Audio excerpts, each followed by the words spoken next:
APEDA ने APEDA APEDA का पूरा फॉर्म होता है agriculture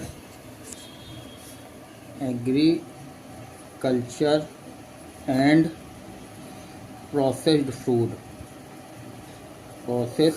food export development authority.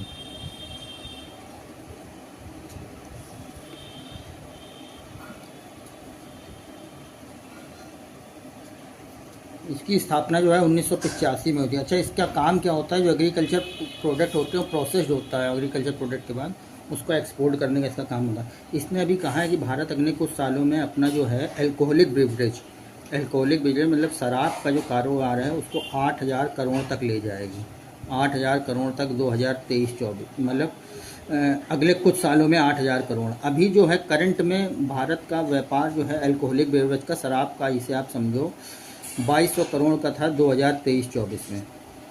ठीक है, ये याद रखने वाली बात थी, ये 2200 करोड़ का था। अच्छा, राजस्थान की एक शराब थी, राजस्थान की अल्कोहलिक बेवरेज था जिसका नाम था माल्ट विस्की। एक्चुअली एपीडा ने निर्णय क्यों लिया, ये देखिए, राजस्थान की एक विस्की थी माल्ट विस्की, उसने जो है अभी international food and beverages conference हो गई थी। कहाँ पे हो रही थी कॉन्फ्रेंस? हो रही थी कहाँ पे? लंदन में हुई थी 2024 में international food and beverages conference London में। इसने जो है राजस्थान की माल्ट विस्की ने अच्छा परफॉर्मेंस किया था, तो इसकी मांग जो है इंटरनेशनली बढ़ी है, तो एपीडा ने निर्णय लिया है। क्योंकि अभी तक भारत का क्या था कि वो ऐसे प्रोडक्ट को एक्सपोर्ट करने में प्रायोरिटी नहीं देता, क्योंकि भारत हमेशा से एक शांति प्रिय देश रहा है कि हमें युद्ध में नहीं जाना है, इसे प्रोडक्ट बाहर नहीं भेजना है, मतलब हम मानवता की बात करते थे।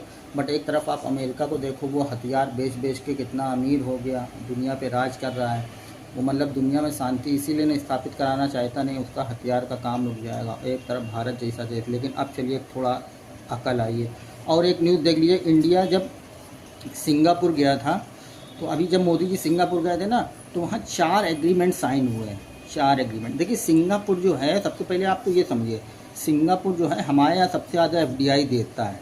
अभी करीब $11 बिलियन जो है 2023-24 में सिंगापुर से एफडीआई आई है, हाईएस्ट एफडीआई देता है सिंगापुर।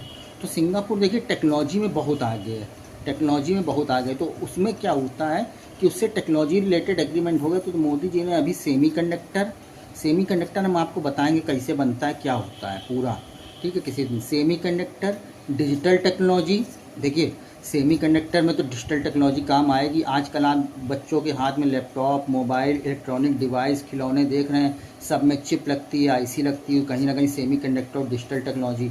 अच्छा, ये सब होगा तो स्किल यूनिवर्सिटी की भी बात करिए, स्किल डेवलपमेंट की बात करिए, हमने स्किल डेवलपमेंट के साथ हमने हेल्थ की बात करी है। इन सब में एग्रीमेंट हुआ है, 4 चीज़ों में एग्रीमेंट हुआ है। और देखिए, एक इंस्टीट्यूशनल मैकेनिज्म है इंडिया और सिंगापुर के बीच। इंस्टीट्यूशन, मोदी जी ने इसकी भी तारीफ़ करी थी कि India Singapore ministerial round table conference हुई थी, राउंड टेबल कॉन्फ्रेंस, है ना, 2023 में हुई थी ये, ठीक है, अगस्त में।